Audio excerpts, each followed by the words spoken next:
Running అంటే చాలా ఇష్టం. 11 ఇయర్స్ రన్నింగ్ ప్రాక్టీస్ చేస్తున్నాను. అయితే నేను చాలా హాఫ్ మారథాన్, ఫుల్ మారథాన్ చేశాను. అయితే లాస్ట్ టైం నాకు బాగా ఇష్టమైన ఈవెంట్ అంటే నేను 77 కిలోమీటర్స్ హిమాచల్ ప్రదేశ్‌లో చేశాను. సో, ఆహ్, దాని తర్వాత నేను చాలా ఇంకా వేరే అల్ట్రా మారథాన్స్ చాలా ట్రై చేశాను. బట్ ఏంటంటే స్పాన్సర్స్ కావాల్సొస్తుంది. నేను లాస్ట్ టైం హిమాచల్ ప్రదేశ్‌లో ఇండియన్ ఆర్మీ వాళ్ళు పెట్టినారు. అది కుంజుమ్లా నుంచి కాజా వరకి 77 కిలోమీటర్స్ ఉంటుంది. హై ఆల్టిట్యూడ్‌లో -5 డిగ్రీస్ అట్లా ఉంటుంది. అయితే నేనే నా ఓన్‌గా 30,000-40,000 ఖర్చు పెట్టుకొని పోయొచ్చాను. అయితే నెక్స్ట్ ఈవెంట్స్ కూడా చాలా ఖర్చవుతుందని చెప్పేసి ఇక నేను సెలెక్టివ్‌గా కొన్ని ఈవెంట్స్ సెలెక్ట్ చేసుకుంటాను. ఐటీఆర్ఏ సర్టిఫైడ్ ఈవెంట్స్ సెలెక్ట్ చేసుకుంటున్నాను. ఎందుకంటే నాకు యూటీఎంబీ అనేది నా గోల్. యూటీఎంబీ అంటే అల్ట్రా ట్రైల్ మౌంట్ బ్లాంక్ అని ఇటలీ, ఫ్రాన్స్, స్విట్జర్లాండ్ 3 దేశాలు కనెక్ట్ అయి ఉంటుంది ఈవెంట్ అది. 171 కిలోమీటర్స్. సో, దానికి నేను క్వాలిఫై అవ్వాలని దానికి పార్టిసిపేట్ చేయాలనుకుంటున్నాను. సో, యూటీఎంబీ సిరీస్ అనేది మన ఇండియాలో లేదు. వేరే పక్క దేశాల్లో జరుగుతుంటది. సో, దానికి క్వాలిఫై అంటే మన ఇండియాలో మాత్రం ఐటీఆర్ఏ పాయింట్స్ ఇస్తున్నారు. International trail running association points దొరుకుతాయన్నమాట. సో, ఇప్పుడు నేను వెళ్ళే ఈ ఉత్తరాఖండ్‌లో బద్రీనాథ్ టు కేదార్‌నాథ్ 113 కిలోమీటర్స్ ఇది. హై ఆల్టిట్యూడ్ ఎండ్యూరెన్స్ రన్స్ అని సూర్యదేవ్ భూమి 2.0 వాళ్ళు సూర్యదేవ్ భూమి వాళ్ళు కండక్ట్ చేస్తున్నారు. సో, దానికి నేను వెళ్ళడానికి నాకు కొంచెం ఫైనాన్షియల్ స్ట్రగుల్ అయితే సిఎస్ఆర్ అని పిలిచి సిఎస్ఆర్, ఎస్ఎస్ఆర్ వాళ్ళందరూ పిలిచి మన జనగాం పోలీస్ డిపార్ట్మెంట్ వాళ్ళు పిలిచి వాళ్ళు స్పాన్సర్ చేసినారు. ఇప్పుడు వెళ్తున్నాను. ఈ 16th రోజు రిపోర్ట్ చేయాలి. దానికి వీళ్ళందరూ పోలీస్ డిపార్ట్మెంట్ సపోర్ట్ చేయడం చాలా హ్యాపీగా ఉంది. ఇట్లనే సపోర్ట్ చేస్తే నెక్స్ట్ ఇంకా 150-200 ఈవెంట్స్ కూడా ఉన్నాయి. వాటిలో పార్టిసిపేట్ చేయాలనుకుంటున్నాను. ఇవన్నీ ఏంటంటే ఐటీఆర్ఏ ఈవెంట్స్ మాత్రం ఎందుకు పార్టిసిపేట్ చేసినట్టు ఇవన్నీ సెలెక్ట్ చేసుకుని ఇవన్నీ కంప్లీట్ చేస్తే నాకు ఐటీఆర్ పాయింట్స్ వస్తాయి. మళ్ళీ ఈ పాయింట్స్ తోటి నెక్స్ట్ యూటీఎంబీ అనేది పక్క దేశంలో ఒక ఈవెంట్ పార్టిసిపేట్ చేసినామంటే ఇటలీ, ఫ్రాన్స్, స్విట్జర్లాండ్లో జరిగే మెయిన్ ఈవెంట్ యూటీఎంబీ అని ఉంటుంది. దానికి క్వాలిఫై అవుతాం అనమాట. సో, నాకు దానికోసం నేను ప్రిపేర్ అవుతున్నా. సో, నాకు ఈ రన్నింగ్ అంటే చాలా ఇష్టం. కాకపోతే ఏంటంటే ఇప్పుడు చాలామంది రన్నర్స్ కూడా జనగాంలో ఉన్నారు. ఎంతో మంది ఉన్నారు. బట్ వాళ్ళు పైకి రావాలంటే వాళ్ళకు కూడా ఒక ఈవెంట్స్ చేస్తే మెడల్స్ వస్తున్నాయి, సర్టిఫికేట్స్ వస్తున్నాయి. కానీ దానికి సంబంధించి వాళ్ళకి జాబులు కానీ వాళ్ళకి ఏం దొరకట్లేదు. సో, వాళ్ళు కూడా ఇంకా చాలా అథ్లెట్స్ ఉన్నారు. జనగాంలో తైక్వాండో వాళ్ళు ఉన్నారు, హ్యామర్తో షార్ట్ పుట్ వాళ్ళు నేషనల్, ఇంటర్నేషనల్ ఉన్నారు, స్పోర్ట్స్ పర్సన్స్ ఉన్నారు.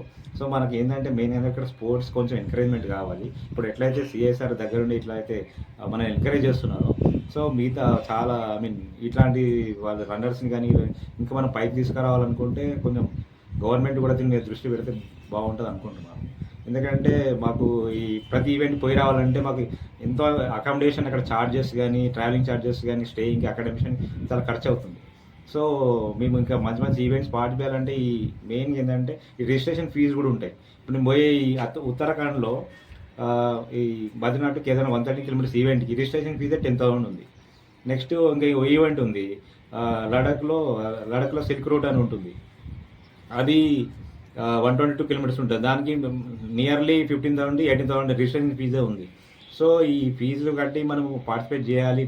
యాక్చువల్ ఏంటంటే మన తెలంగాణ తరఫున కూడా చాలామంది రన్నర్స్ ఉన్నారు. మన తెలంగాణని కూడా హైలైట్ చేద్దాం అనే ఉద్దేశంతో ఇంత దూరం వెళ్ళి పార్టిసిపేట్ చేయాల్సి వస్తుంది. మన జనగాం పేరు తేవాలని, మన తెలంగాణ పేరు తేవాలని నేను అనుకుంటున్నాను. ఇంకా చాలామంది రన్నర్స్ ఉన్నారు, వాళ్ళు కూడా అనుకుంటున్నారు. సో, కాకపోతే ఏంటంటే వాళ్ళకి కొంచెం సపోర్ట్ కావాలి గవర్నమెంట్ నుంచి. న్యూస్ ఛానల్ వాళ్ళు కానీ, నెక్స్ట్ పోలీస్ డిపార్ట్మెంట్ వాళ్ళని ఇప్పుడు మన తెలంగాణ రన్నర్స్ జనగాంలో పెట్టినారు. ఇలాంటి ఈవెంట్స్ వాళ్ళు కూడా సపోర్ట్ చేసినారు బాగా. సో, ఇట్లా సపోర్ట్ చేస్తే ఏంటంటే నెక్స్ట్ ఈవెంట్స్కి మనకు కొంచెం స్పాన్సర్స్ వస్తారని అనుకుంటున్నాను నేను. నెక్స్ట్ ఏంటంటే పెద్ద ఈవెంట్స్ ఉన్నాయి ఇది అయిపోయిన తర్వాత. సో, దానికోసం చూస్తున్నాను. ఇండియన్ ఆర్మీ వాళ్ళు కండక్ట్ చేసేది ఈ సూర్యదేవ్ భూమి 2.0 హై ఆల్టిట్యూడ్ ఎండ్యూరెన్స్ రన్ అంటారు దీన్ని. ఇది 113 కిలోమీటర్స్ ఈవెంట్ ఇది. ఇండియన్ ఆర్మీ వాళ్ళు ఎందుకు ఇనిషియేటివ్ చేసి దీన్ని ప్రతిష్టాత్మకంగా ఎందుకు చేస్తున్నారంటే ఇండియాలో లాంగ్ రన్నర్స్ని, అల్ట్రా మారథాన్ రన్నర్స్ని ఎంకరేజ్ చేద్దాం అనే ఉద్దేశంతో వాళ్ళు పెడుతున్నారు. వాళ్ళు ఏంటంటే ఇప్పుడు ఉన్న ప్రస్తుతానికి యువత కూడా ఈ డ్రగ్స్కి, గంజాయికి ఇవన్నిటికీ డ్రింకింగ్, ఆల్కహాల్కి ఇవన్నిటికి బాగా అలవాటు పడుతున్నారు. సో, ఇప్పుడు ఆర్మీలో కూడా ఈ ఆర్మీ సెలక్షన్స్ అప్పుడు కూడా చాలామంది పార్టిసిపెంట్స్ కావాలనే ఉద్దేశంతో వాళ్ళు కూడా ఈ ఈవెంట్ కండక్ట్ చేస్తున్నారు. ఆల్ ఓవర్ ఇండియా కండక్ట్ చేస్తున్నారు. ఇప్పుడు ఏంటంటే యూత్ కొంచెం రన్నింగ్ వైపు, స్పోర్ట్స్ వైపు, ఒక రన్నింగ్ అనే కాదు ఇంకా అన్నీ ఉన్నాయి, స్పోర్ట్స్ రకరకాలు ఉన్నాయి. సో, వాటి వైపు రావాలని యూత్ని ఎంకరేజ్ చేద్దామని నేను కానీ ఇప్పుడు ఇండియన్ ఆర్మీ వాళ్ళు కూడా ఇలాంటి ఈవెంట్స్ పెట్టి చేస్తున్నారు. యాజ్ ఎ పార్టిసిపెంట్గా నాకేమనిపిస్తుందంటే మన జనగాంలో కూడా మంచి రన్నర్స్ ఉన్నారు. సో వాళ్ళు కూడా ఇప్పుడు డైలీ గ్రౌండ్కి వచ్చి రన్ చేస్తున్నారు. సో అట్లా రన్నర్స్ చాలామంది తయారైతుందంటే వాళ్ళు కూడా చెడు అలవాట్లకు పోరు. ఈ డ్రగ్స్ కానీ గంజాయి కానీ వాళ్ళు వాడరు. ఎందుకంటే రన్నింగ్ అలవాటైన తర్వాత వాటికి అంత ఈజీగా అలవాటు కారు. సో అందుకనే స్పోర్ట్స్ని ఎంకరేజ్ చేయాలని నాకు అనిపిస్తుంది. ప్లస్ ఇండియా ఆర్మీ వాళ్ళు కూడా ఇదే అక్కడ మొన్న ఈవెంట్ వెళ్ళినప్పుడు యూత్ని మెయిన్గా రన్నర్స్గా స్పోర్ట్స్ వైపు తీసుకురావడానికని ఈవెంట్స్ కండక్ట్ చేస్తున్నారు వాళ్ళు కూడా. ఎందుకంటే అక్కడ -5 -10 డిగ్రీస్. ఇప్పుడు ప్రస్తుతానికైతే ఈరోజు నాకు నిన్న అక్కడ బద్రీనాథ్లో కేదార్నాథ్లో అది వెదర్ రిపోర్ట్ ఎలా ఉందంటే అక్కడ ప్రస్తుతానికి మంచు తుఫాన్ కురుస్తుందని, -డిగ్రీస్లో మొత్తం మంచు ఉందని అన్నారు.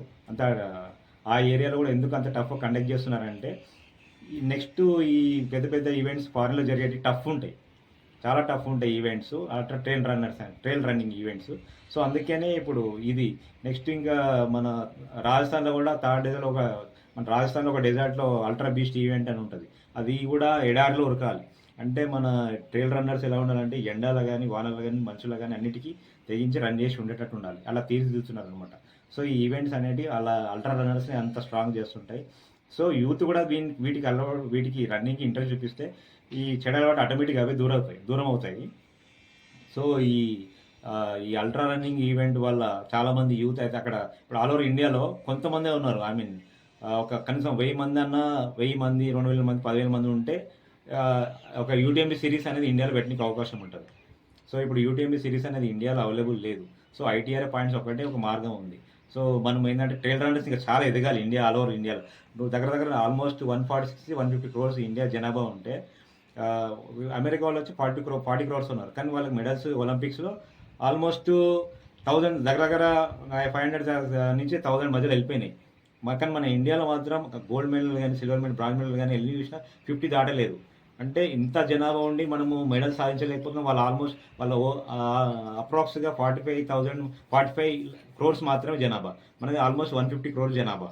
కానీ వాళ్ళు అన్ని మెడల్స్ సంపాదించి మనం మాత్రం 50 మెడల్స్ కూడా సంపాదించలేకపోతున్నాం. ఎందుకంటే మన సైడ్ స్పోర్ట్స్ సైడ్ ఎక్కువ అవగాహన లేదు, పేరెంట్స్ కూడా ఎంకరేజ్మెంట్ లేదు, స్పోర్ట్స్ మీద దృష్టి గవర్నమెంట్ కూడా ట్రై చేస్తుంది. బట్ ఏంటంటే పేరెంట్స్ సైడ్ నుంచి కూడా, సొసైటీ తరఫు నుంచి కూడా స్పోర్ట్స్ని ఎంకరేజ్ చేయాలి. ఎందుకంటే మన ఇండియాలో చాలామంది యాక్చువల్లీ దేనికి తక్కువ కాదు యాక్చువల్లీ చెప్పాలని మన ఇండియాలో. కాకపోతే ఎంకరేజ్మెంట్ లేదు. అది ఈ రన్నింగ్ వల్ల ఈ స్పోర్ట్స్ వల్ల ఉండే ఉపయోగాలు చాలామంది తెలియదు.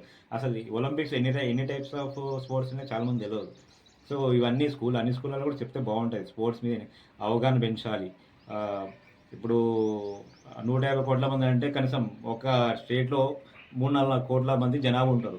అలా ఒక మెడల్ సంపాదించే వాళ్ళు తయారు చేసుకుంటే ఎన్ని మెడల్స్ వస్తాయి?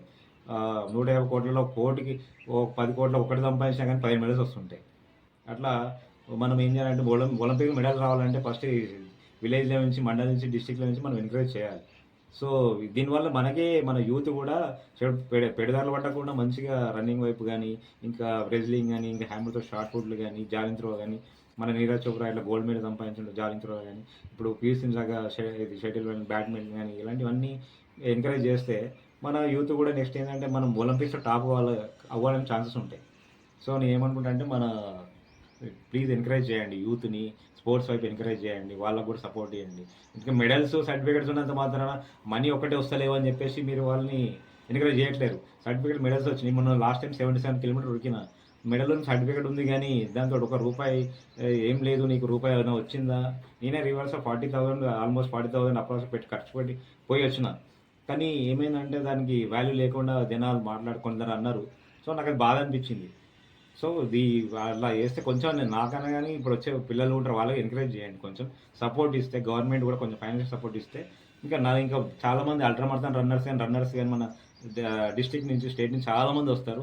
చాలామంది కూడా ఉత్సాహం ఉంది. కాకపోతే ఏంటంటే చేసి ఏం చేయాలంటే డైలవల్ ఉన్నారు. మేము రన్నర్ అది దానికి కెరీర్ ఏమైనా ఉంటా అట్లా పోతాయని ఆలోచనలు ఉండే. సో మనం కూడా గవర్నమెంట్ కూడా ఈ కెరీర్ కూడా దీనిపై ఇట్లా ఎవరైతే స్పోర్ట్స్ సైడ్ ఉన్నారో ఒక గోల్డ్ మెడలిస్ట్గా కెరీర్ కాదు, ఆల్మోస్ట్ అందరు మంచి పర్ఫార్మెన్స్ ఇచ్చే వాళ్ళు కూడా చిన్న కెరీర్గా సపోర్ట్ ఇస్తే పైకి వస్తారు. ఎందుకంటే అందరు గోల్డ్ మెడల్ తీసుకురాలేరు. ఇక గోల్డ్ మెడల్ తీసుకురాలంటే ఎవరు కూడా చేయలేరు. ఇప్పుడు 150 కోట్లలో అందరికి మెడల్స్ అయితే రాలేవు. సో వాళ్ళకి ప్రయత్నం చేసే వారు కూడా ఇప్పుడు ఎట్లాగా అందరూ ఐఏఎస్ కావాలని చదువుతున్నారు, అందరూ ఐఏఎస్ కాలేరు. సో వాళ్ళకి ఏదో జాబ్ చేసుకుని బతుకుంటారు కదా. సో అట్లా ఏదో హెల్ప్ చేసినట్టు మన ఇప్పుడు రన్నర్స్ కూడా కొంచెం ఎంకరేజ్ చేసి పైకి తీసుకొస్తే state level, district level, mandal level కొన్ని వాళ్ళకి ఫెసిలిటీస్ ప్రొవైడ్ చేస్తే అప్పుడు మనం ఏంటంటే స్పోర్ట్స్ని ఎంకరేజ్ చేసుకోగలుగుతాం. నాది ఏంటంటే ఒకటే ఒలింపిక్స్‌లో మనం ఇంత జనం ఉన్నా కానీ మెడల్స్ తక్కువనే మన దగ్గర. సో వాటిని పెంచాలి. ప్రతి ఇయర్ ఒలింపిక్స్‌లో కొన్ని మెడల్స్ పెంచుకుంటూ అంటే సాధించే వాళ్ళని మనం విన్నర్స్ తయారు చేయాలి. ఒలింపిక్ విన్నర్స్ తయారు చేయాలి. ఇప్పుడు మనం చూసిన 'బాగ్ మిల్కా బాగ్' సినిమాలో మిల్కా సింగ్ ఉంటాడు కదా! మిల్కా సింగ్ అనే మంచి మెడల్ సాధించిండు. కానీ ఒలింపిక్‌లో మెడల్ మిస్ అయిందని. కొంచెంలో మిస్ అయింది. సో ఆయన బాధపడ్డాడు. ఏమనంటే నేను బ్రతికుండగా రన్నింగ్‌లో ఒక్కటైనా ఒక ఒలింపిక్ మెడల్ చూస్తానా అని అనుకున్నాడు. సో అందుకని ఏంటంటే మన దేశంలో నువ్వు ఇంత జనం ఉన్న దేశంలో ఒక ఒలింపిక్ మెడల్ రన్నర్ తయారు చేయాలి. అది 100 మీటర్స్ గానీ, 200 మీటర్స్ గానీ, 400 మీటర్స్ గానీ, 1500 మీటర్స్ గానీ, 5K, 10K గానీ, 21, 40 ఈ హాఫ్ మారథాన్, ఫుల్ మారథాన్ ఏదో ఒక్క దాంట్లో అయినా ఒక గోల్డ్ మెడల్, ఒలింపిక్ మెడల్ మన ఇండియా తయారు చేసుకోవాలి. రెజ్లింగ్‌లో అన్నిట్లో గోల్డ్ మెడల్స్ సంపాదించే విధంగా మన యూత్‌ని తయారు చేయాలి. మన పిల్లల్ని ఎంకరేజ్ చేయాలి. ఎందుకంటే అది అంత మంచి గొప్ప వాళ్ళు అనుకున్నారు ఏందంటే వాళ్ళు చూడాలనుకుంటున్నారు. ఒక రన్నర్ అయినా చనిపోయే లోపు గోల్డ్ మెడల్స్ చూడాలి ఒలింపిక్‌లో అనుకున్నారు. సో మనం మన ఇండియాలో కూడా ఆలోచిస్తే ఈ వైపు ఆలోచిస్తే ప్రతి ఒక్కరు కూడా ఖచ్చితంగా రేపు రెడీ అవుతారు. వాళ్ళకి ఎంకరేజ్ చేయండి కొంచెం. ఇదని మీ అందరి కోరుకునేది ఏంటంటే ప్రతి స్పోర్ట్స్ మ్యాన్‌కి మీరు ఎంకరేజ్ చేయండి, కొంచెం సపోర్ట్ చేయండి.